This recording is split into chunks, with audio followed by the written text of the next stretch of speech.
Welcome to the Tumbao podcast. My name is Valentina and I'm your host and founder.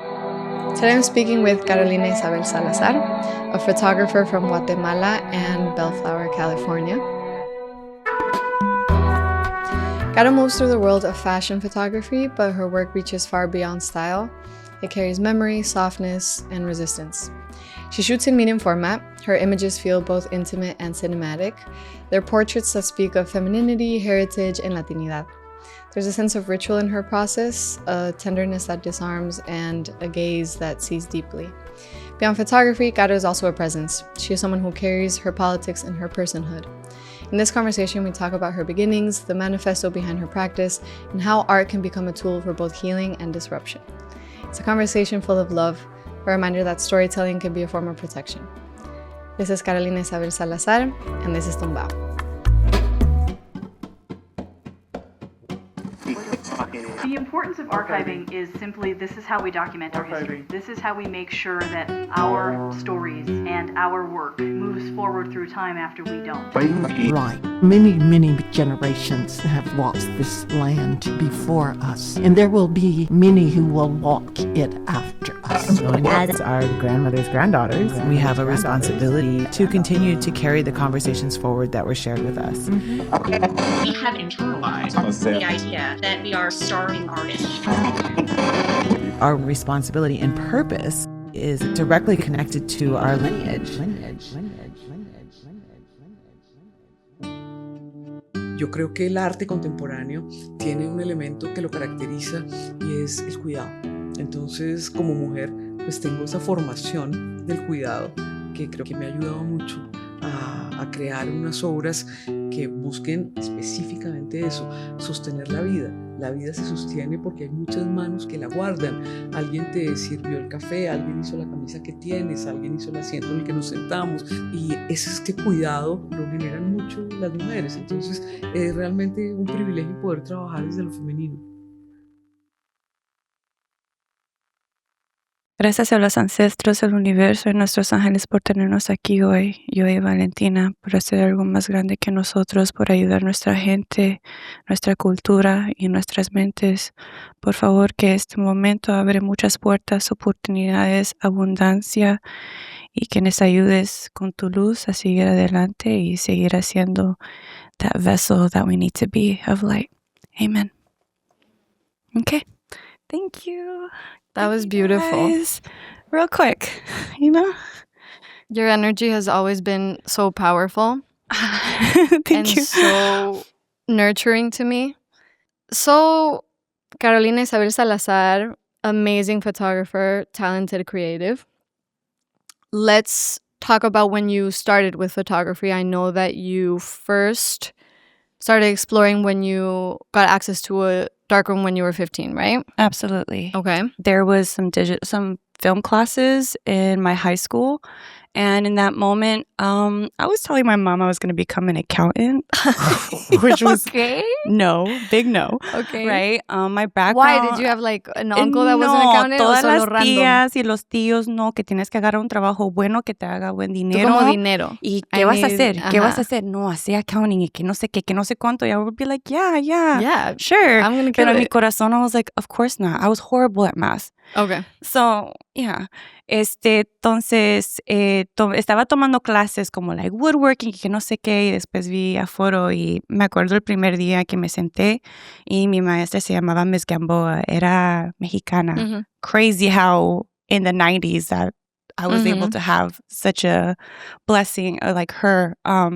Y estaban haciendo como las clases y los videos de las historias de fotografía y la ciencia y todo eso, y me quedé captivada en ese momento. Dije, no, esto es lo que quiero hacer. Me encantó completamente la magia, la idea del tiempo que se para, the documentation.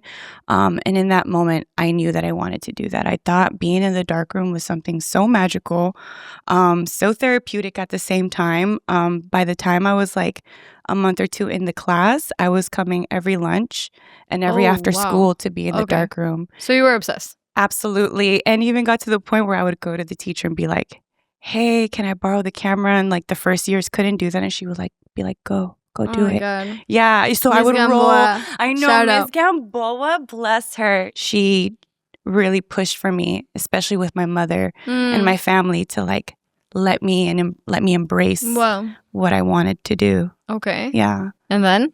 Um, and then, so I actually signed up for Long Beach City College Okay. to go just do my general eds. And then I remember going to the office to pick up my classes, and I overheard somebody say, "Oh, the photo program sucks because there's not enough equipment and da da da da da." And I was like, "Fuck I'm it." fucked.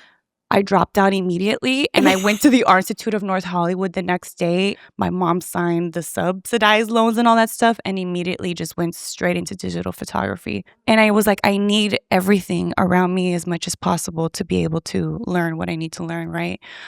So I went to school. I did 4 years. By the second year, I was already working in their little equipment department at the actual institute because I wanted to learn more. Like the classes weren't giving me enough knowledge that I wanted. So then after the third, fourth year, I was not, like it wasn't feeding me. Yeah. So I remember hitting up my manager and at the school and I was like, hey, is there like jobs? With equipment or like what is it out there? Like I still had no idea that there were studios, equipment rooms or anything like that. And she was like, yeah, we can get you an internship, but we got to interview you. This is very serious. Like we're going to put you somewhere. And then they sent me on an interview to Milk Studios in LA.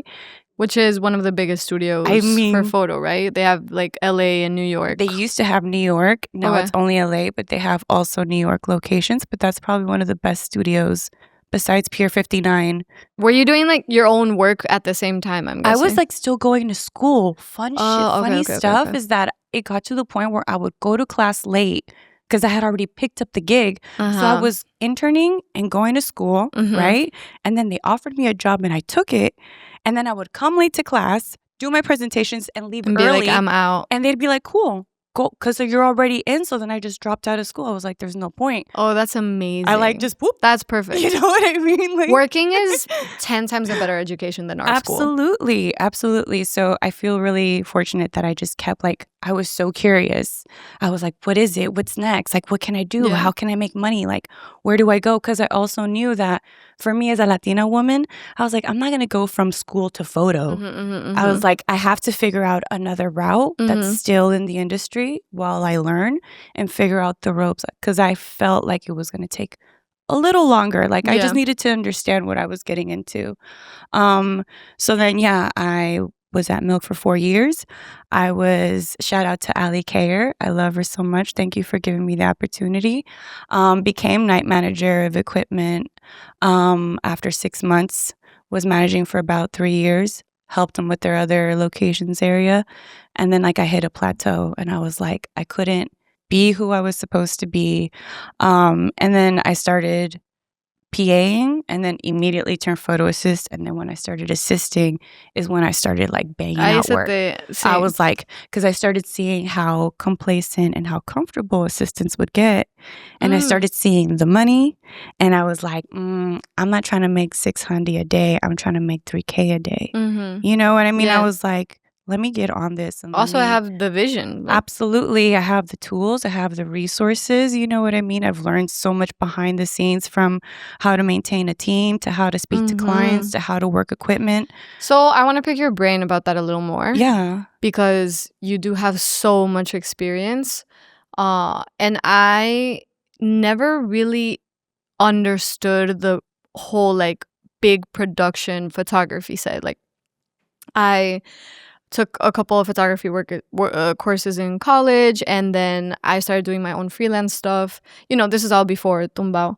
But that was all very kind of like low budget DIY, and I was assisting a lot, but I feel like all of those photographers, they were fashion, but they were still very much like all film, y el set era máximo como photographer, talent, hair and makeup. Yeah.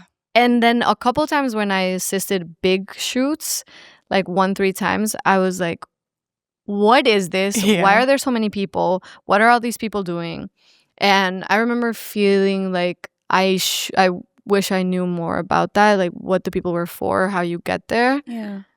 So can you tell me the secrets? I think the reason why I was able to be in the commercial world right off the bat is because of where I started, which was at Milk. Also understanding that you have to find your community. You have to find your people as well. Like if you want to be on set and be assisting, reach out to those photographers if you don't have that background within the commercial world, or maybe get some internships in these studios and get to know people's faces, because it's Just such a small... find a way to be in the space. You don't have to be the person that is top there. Just put your foot through. Exactly. There's like a certain standard that you have to move on set commercially. That means that you're organized. That means that you work clean. That means that you're able to work really quickly without having to say too much, because you understand how to move on set, understanding to read cues with photogs, with stylists, with clients, knowing when to talk, knowing when to stop to talk, you know, knowing when to be ready, knowing when to have the solution, you know what I mean? And I first assisted, so it's always problem solving. I had the best time. I remember that energy of everyone being like yeah, puzzle pieces working in this larger system. Yeah. You told me last time I saw you also that now you're like, I'm not accepting another shoot unless I can have a team, and it's going to be 5 people doing this. Can you tell me what your team looks like what roles? Yeah, so it's myself. It depends if it's a photo set or video sets, but because I do both, sometimes I have them both at the same time. At the same time. So it's me, my DP, their first AC. I just create the energy, direct the person, and they just handle the visuals, and then I direct them on like where to go, or like maybe That's for what. video. That's for video. And then their first AC is the one that's taking care of them, assisting them, you know, maybe they're pulling focus. So my video team is a little smaller, but with my photo team, usually it's 2 to 3 assistants, and a digitech is who I have on. And it's super important to have a team, because if you're on these jobs and you have to think creatively, and you also have to like host a client, a talent, and the team, like you need the extra hands to take that load off of you, and you just see all the small details. Okay, like the light is good, everything looks great, the cues are right, you're looking at the clothes, you know what I mean? So I think it's really important. And this year I did have some times where I had some skeleton crews, and it was really difficult. Yeah. I remember at first I was like, I can do even like without a stylist, without hair and makeup, like just me and the model. And obviously that didn't work. I mean, it works for some people, depending on like what you're doing, what projects, if it's personal, you know, but in general, a little bit of help yes goes a long way. Yeah. And assisting is really important. Assisting helps a lot if you're the photographer, or if you are trying to get your foot through the door and start to learn more about how or even being a produce. PA. I started PAing, being the production assistant, picking up the trash. No, but then you understand how it goes on set. You have to see those things before you throw yourself in. Yeah. And within that, I know you are constantly advocating for fair pay for photographers and for your crew. I see you posting about that a lot. Why do you think that's still an issue?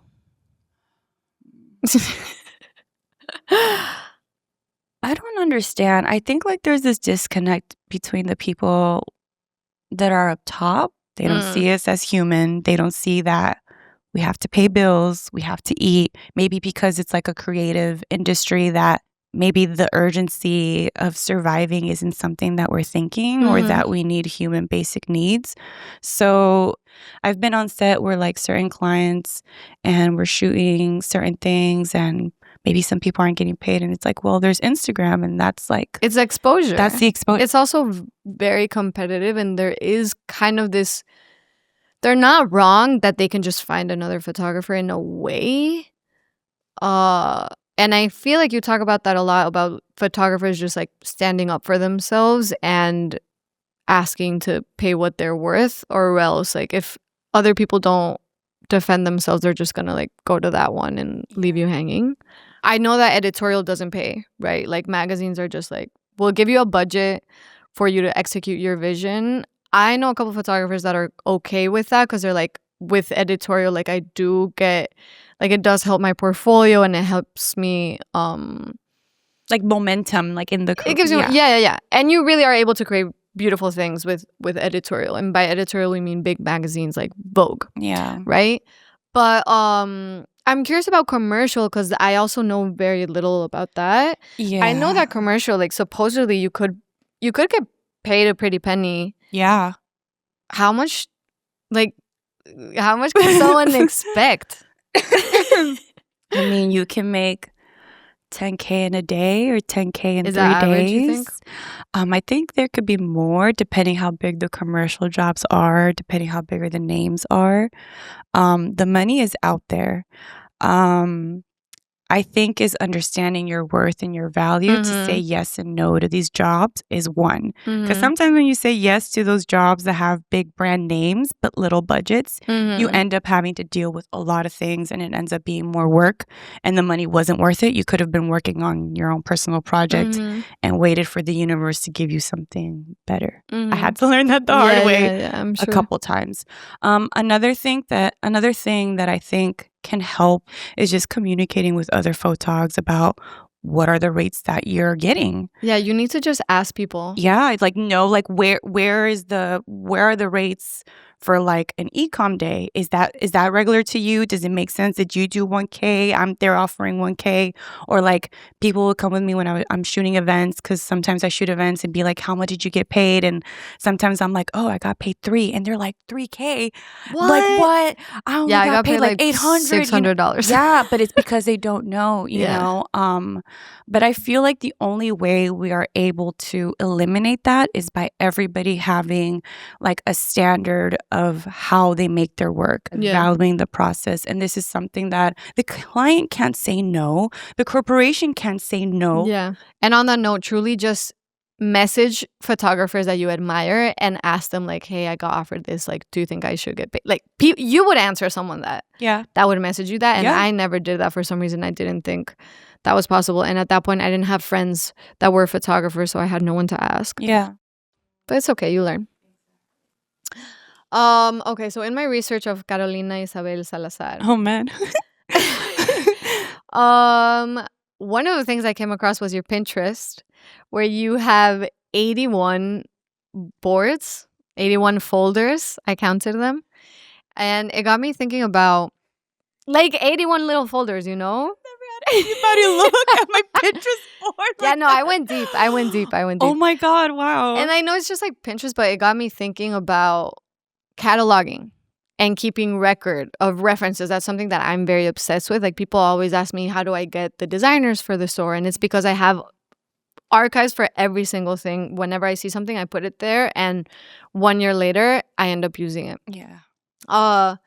So yeah, why do you think that's important? Like cataloging your references? And for me, it's really important because that's where I draw colors. That's where I draw backgrounds. That's where I draw models. That's where I draw like cultural moments that I'm trying to pull from inspiration with clothes or, you know, with people. I think it's really important. When I was at the Institute, the teachers would be like, you need to start literally archiving and getting all these tear sheets and just saving and saving and saving. And that's literally what I do now. When I have like a moment of free time from my commercial work and I can do some personal stuff, I just pop into my Pinterest or pop into Arena or ARE.NEA because that's another great place to do that. And then I'll look through and then be re-inspired. Yeah, it is really important. And also really documenting your work. I think that's also something that a teacher told me once.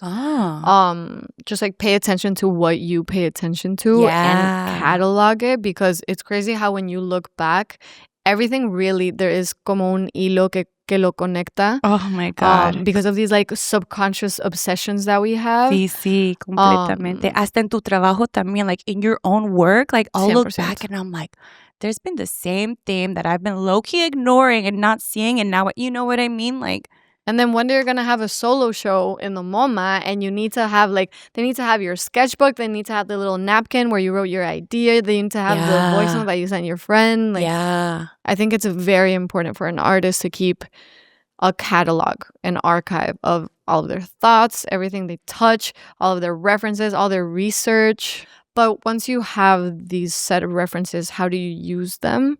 And also, how do you manage that difficult balance between drawing inspiration from something and still trying to make something original? If you're really trying to find how to be organic and authentic, it's just looking within yourself.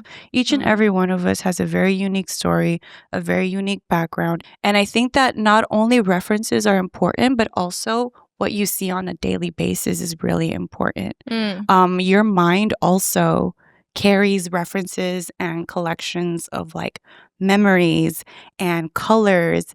And I think Rick Rubin talked about that in his podcast too, or like his book. Like you also have a collection of context in your mind as well that you can also draw into your references. But also sometimes art isn't always about making something authentic either. Yeah. You know what I mean? Like I feel like even me as a Latino artist, I love to shoot all types of people. You know, like you don't have to box yourself in. Maybe you just want to make something colorful and with shapes. You know, like it really depends what you want to do. It's a free world. It's like it's your canvas, you know. So. I think the best thing an artist can do is just be instinctual and not be too hard on themselves. Yeah.